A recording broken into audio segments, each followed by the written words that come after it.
Another win for us as the SEC crumbles on yet another case. Big breaking news to share with you, along with David Schwartz giving us insight to the Bybit hack. By the way, they're offering a $140 million bounty to recover funds. You want to stick around to the end? We'll talk XRP price. I say lots of naughty things, so here's your warning. And if you stick to the end, I'm going to dork out about these in the quest for the Holy Grail. That's right, I'm going to dork out if you hang out. All right, before we get into the crypto news, you know the deal. Your comments come first, yeah, because you, the viewer, matter most. That's why I did this while on vacation.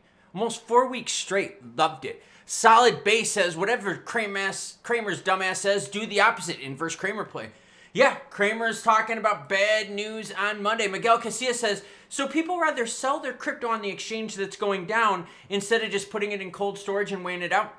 Yeah, because like when the bankruptcies and all that stuff happen, you don't want to be anywhere near that. People are getting fractions of a thing. Your stuff gets locked up. There's just so much going on. And I get the idea of cold wallet, or cold storage. I think the big issue we're missing here is maybe not that many people believe in cold storage and cold wallets. Think about that concept, right? I mean, a lot of us are savvy, but there are other people out there, and I think that's where crypto is really getting scared. A bunch of people are still getting jacked up. Jim James, channel member, thank you to channel members for supporting us, says, hear me out, Klaus. I think this is very suspicious that the powers that be do not want crypto to become the new financial system. So they have hackers pierce the system to reduce public trust. What do you think? I think the problem we got is we don't trust the government, period.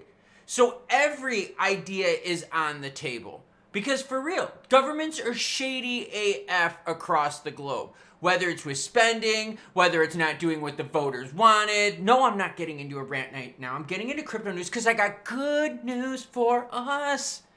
Oh, you thought you would stop me on this singing Saturday? By the way, no long workout today. We're going to be doing that tomorrow. Bitcoin's sitting at 96,694. ETH is 2792. Good to see ETH bouncing back a little bit after the big debacle. XRP at 259. We'll talk XP price at the end. Squeeze at 341. XLM at 33.6. Doge 24.6. And H-bar fans rounded out 20.18. Bybit offers 140 million reward, basically 1%. To get the funds back. Following this unprecedented breach, Bybit has proactively announced a recovery bounty program, offering up to $140 million in assistance for retrieving the stolen funds. Maybe this shit just doesn't happen in the first place. Like, for real, this is too much. Too much. And what's happening right now is there's a whole bunch of people taking money out of this place, okay? They're selling their stuff. They're not savvy with cold wallets. They don't believe in the liquidity of this exchange anymore. So they're pulling out. Last count was like 6.3 billion or something ridiculous like that. So they're starting to see those withdrawals going pretty hefty, okay? By the way, we're over 33% of their withdrawals of their total value have happened. So they've had to get rid of a lot of cash. That's why they're moving stuff. So anyways, this is going on still. Not good for crypto. We got some problems here because if people keep pulling cash out, then you go insolvent like FTX was. Just with a lot less shenanigans, but again, these bad things set these things in motion. According to the Bybit co-founder, CEO Ben Zhu, the exchange is committed to greatly enhancing its security measures. This is so fucking dumb. I'm not even reading the last of this shit. Because for real, by now, if you don't have it figured out, there's something fucking wrong. All right, that's why all options are on the table. How about like people are just fucking stupid? We saw that FTX was run on QuickBooks. Have any of you out there used QuickBooks versus like I would consider like a large like executive-based style accounting software? Dude, like it's way different. Like way different. But anyways, let's not get sidetracked. Coinbase reveals the SEC plans to drop the lawsuit. This is good news number one. You're going to love this. Bringing the news, good or bad, happy or sad. The United States SEC has agreed to dismiss Coinbase's lawsuit pending approval by the agency. According to the analyst, this would mark a regulatory shift from the spree of enforcement actions. Okay, this is what CEO Brian Armstrong said. This is juicy stuff here. Once approved by the commission, which we're told to expect next week, this would be a full dismissal. 0 fines paid and 0 changes to our business. That means Coinbase is going to be done with the SEC in like a week and change. This is freaking great. The SEC made it clear to us the only way to avoid litigation was to delist the many assets they falsely claimed were securities. It was a bullying tactic, pure and simple, driven by Gensler's own political agenda. I've got the tweet from Brian Armstrong here. It's a bit long. I'm not going to read it right now because I don't think that'd be kind of crazy. Yeah, welcome to read it. It's actually a good read. Give yourself about 10 minutes or so to go through it. So that's Brian Armstrong's week. It's linked down below. All right, David Schwartz, Bubala himself, Ripple CTO, breaks down the mystery of warm wallets. Basically, transitionary wallets, right? When you go from cold to hot, you move them to an intermediary. This is just crazy that this much handling goes wrong. I want you to think about this. Let's say you're making something, okay? It doesn't matter what it is you make. If you've made art stuff, if you've made stuff like on industrial scale, anything you make, the more you touch it, the more steps you have, the more complex it gets, the more you have chances for shit to go wrong, right? It's just the math. Sooner or later, it's gonna happen. So those of you out there that have ever put stuff together, you know, overly complex stuff leads to what? Leads to big problems. Okay, so anyways, you're saying that we're still in this situation where we're having issues, total jackups, moving stuff from cold into hot, that we have to have all these extra steps. And I get it, there's probably some accounting, this or that. But the whole thing is, you're just adding more probability for players to expose you, and you don't hear about this stuff in traditional banking. And this isn't like, oh, traditional banking is fucking cool and crypto's not. No, crypto's kicking fucking ass. It's just we still have stupid stuff like this. Bybit said in a tweet that the incident occurred when its ETH multi-sig cold wallet executed a transfer to its warm wallet. Bybit detected unauthorized activity involving one of our ETH cold wallets. The incident occurred when our ETH multi-sig cold wallet executed a transfer to a warm. Unfortunately, this transaction was manipulated through a sophisticated attack that masked signing interface, displaying the correct address while altering the underlying smart contract. I think the problem you got here is there's always going to be someone smarter than you. And when we're talking about computer code, when we're talking about hacking, there's always someone better than you out there. So now you're trusting your money in that. That gets a bit scary. An ex-user, curious about the term warm wallet, it's when you put it between your legs, asked what it meant. In response, CTO David Schwartz Bubala provided an explanation on warm wallet, saying it's intermediate between a hot and cold wallet, more secure than a hot wallet, more convenient to access than a cold wallet. Unlike a hot wallet, human intervention is supposed to be necessary to transfer from it. Well, I guess not. Like, fuck, if they just lost 1.4 billion. His tweet's linked down below. You want more good news? All right, I got more good news. All right, so we went Coinbase good news to how this could happen to now SEC ends investigation into OpenSea. Okay, for the 2 people out there watching that are into NFTs, yay, good for you. Here's the thing. This is good for all of us, though, because this is part of the ecosystem, and it helps crypto when NFTs are roaring. Does it help it a shitload? No, but you've seen certain things pump-a-roni on NFT action. You've seen it before. You've seen some bubbles play out. You've seen some extreme speculation and leverage. You've seen NFTs before used as collateral on loans. So when that sector is hurting, it kind of hurts the rest of us, doesn't it? Because we're all in the same crypto family. So whether you love your HBAR, your XRP, your ADA, or whatever the hell, Snoop D-O double G, I don't give a fuck.